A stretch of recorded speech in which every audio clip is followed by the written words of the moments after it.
ನಮಸ್ಕಾರ ಆತ್ಮೀಯರೇ, media house ಕನ್ನಡಗೆ ಸ್ವಾಗತ. ಬಿಗ್ ಬಾಸ್ ಶುರುವಾಗಿ 3 ವಾರ ಆಯ್ತು. ಈ 3 ವಾರದಲ್ಲಿ ಗುಡ್ ನ್ಯೂಸ್ ಸಿಕ್ಕಿದ್ದಕ್ಕಿಂತ ಎಲಿಮಿನೇಷನ್ ಅನ್ನೋ ಶಾಕ್ ಸಿಕ್ಕಿದ್ದೇ ಜಾಸ್ತಿ.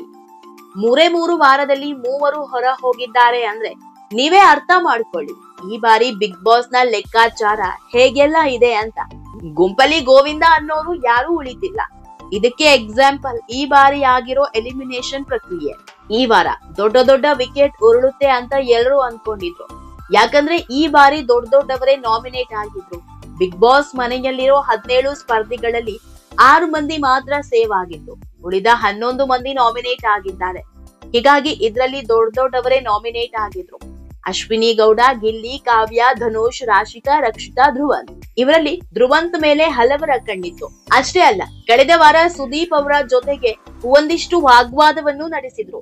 ಸುದೀಪ್ ಮಾತಿಗೆ ಎದುರು ಮಾತನಾಡಿ ಸುದೀಪ್ ಅವ್ರೆ ನಂದು ತಪ್ಪಾಯ್ತು ಬಿಡಪ್ಪ ಅನ್ನೋ ಹಾಗೆ ಮಾಡಿದ್ರು.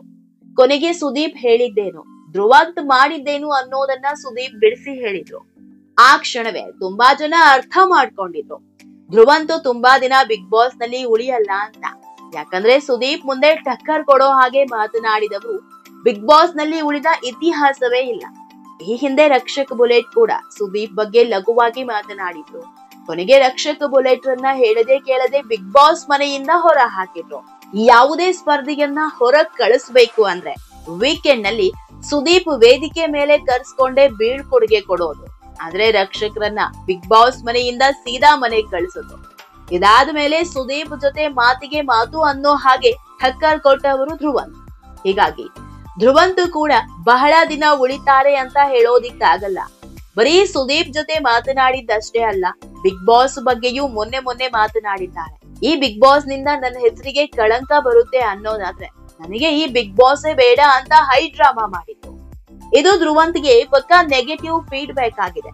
ಇದೆಲ್ಲದ್ರ ಬಗ್ಗೆ ಇವತ್ತಿನ ವಿಡಿಯೋದಲ್ಲಿ ಹೇಳ್ತಾ ಹೋಗ್ತೀವಿ. ಅದಕ್ಕೂ ಮೊದಲು ನೀವಿನ್ನೂ ನಮ್ ಚಾನೆಲ್ ನ ಸಬ್ಸ್ಕ್ರೈಬ್ ಮಾಡಿಲ್ಲ ಅಂದ್ರೆ ಮಿಸ್ ಮಾಡಬೇಡಿ, ಈಗಲೇ ಸಬ್ಸ್ಕ್ರೈಬ್ ಮಾಡಿ.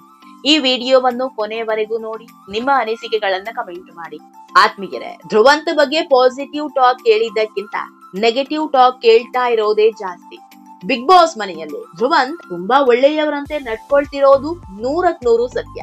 ಧ್ರುವಂತ್ ಮಾಡ್ತಿರೋದು ಡ್ರಾಮಾ ರೀತಿ ಇದೆ ಅನ್ನೋದು ಎದ್ದು ಕಾಣಿಸ್ತಿದೆ. ಇದನ್ನೇ ಬಿಗ್ ಬಾಸ್ಗೆ ಬರೋ ಎಲ್ಲಾ ಸ್ಪರ್ಧಿಗಳು ಹೇಳ್ತಾ ಇರೋದು. ಇದಕ್ಕೆ ಕಾರಣ ಕೂಡ ಇದೆ. ಹೆಂಡತಿ ಜೊತೆಗಿನ ಕಿರಿಕ್, ಹೆಂಡತಿ ಮೇಲೆ ಹಲ್ಲೆ ಮಾಡಿದ ಆರೋಪದ ಮೇಲೆ ಕೇಸ್ ಸಹ ಆಗಿತ್ತು. ಆಮೇಲೆ ಅದು ಇದು ಅನ್ನೋ ಒಂದಿಷ್ಟು ಕಾಂಟ್ರವರ್ಸಿಗಳು ಹುಟ್ಕೊಂಡಿದ್ವು. ಹೀಗಾಗಿಯೂ ಏನು, ಬಹುತೇಕರು ಧ್ರುವಂತ್ರನ್ನ ನೋಡೋ ರೀತಿಯೇ ಬೇರೆ ರೀತಿ ಇದೆ. ಬಿಗ್ ಬಾಸ್ಗೆ ಬಂದವರೆಲ್ಲ ಮುಖವಾಡ ಹಾಕೊಂಡು ಬದುಕ್ತಿದ್ದಾರೆ ಅಂತಾನೆ ಹೇಳ್ತಿರೋದು.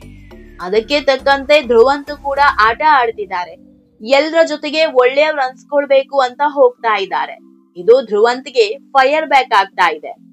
ಮೊನ್ನೆ ಸುದೀಪ್ ಸಹ ಸಣ್ಣ ಸುಳಿವು ಕೊಟ್ಟಿದ್ರು. ಆದ್ರೆ ಧ್ರುವಂತ್ ಎಚ್ಚೆತ್ತುಕೊಳ್ತಾ ಇಲ್ಲ.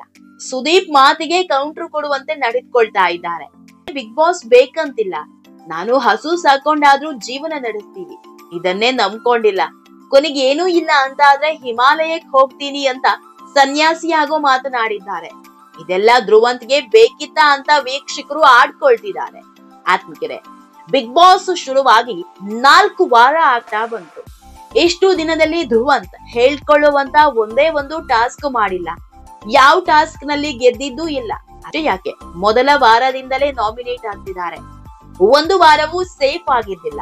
ಅಲ್ಲಿಗೆ ಇವರೆಂತ ಸ್ಪರ್ಧಿ ಅನ್ನೋದು ಗೊತ್ತಾಗ್ತಾ ಇದೆ. ಬಹುಶಃ ಧ್ರುವಂತ್ ಬದಲಾಗದೆ ಹೋದ್ರೆ ಸದ್ಯದಲ್ಲೇ ಮನೆಗ್ ಹೋಗೋದು ಖಾಯಂ. ಈ ವಾರವೇನು ಎಲಿಮಿನೇಷನ್ ಇಲ್ಲ, ಹೀಗಾಗಿ ಬಚಾವಾಗ್ತಾರೆ. ಆದ್ರೆ ಮುಂದಿನ ವಾರ ಧ್ರುವಂತ್ ಅವರೇ ಹೋಗೋ ಸಾಧ್ಯತೆ ಇದೆ ಅನ್ನೋ ಟಾಕ್ ಇದೆ. ಆತ್ಮೀಯರೇ, ಈ ಬಗ್ಗೆ ನಿಮ್ಮ ಅನಿಸಿಕೆ ಏನು ಅನ್ನೋದನ್ನ ಕಮೆಂಟ್ ಮೂಲಕ ತಿಳಿಸಿ. ಅಲ್ಲದೆ ನಮ್ ಚಾನೆಲ್ ನ ಸಬ್ಸ್ಕ್ರೈಬ್ ಮಾಡೋದನ್ನ ಮರಿಬೇಡಿ.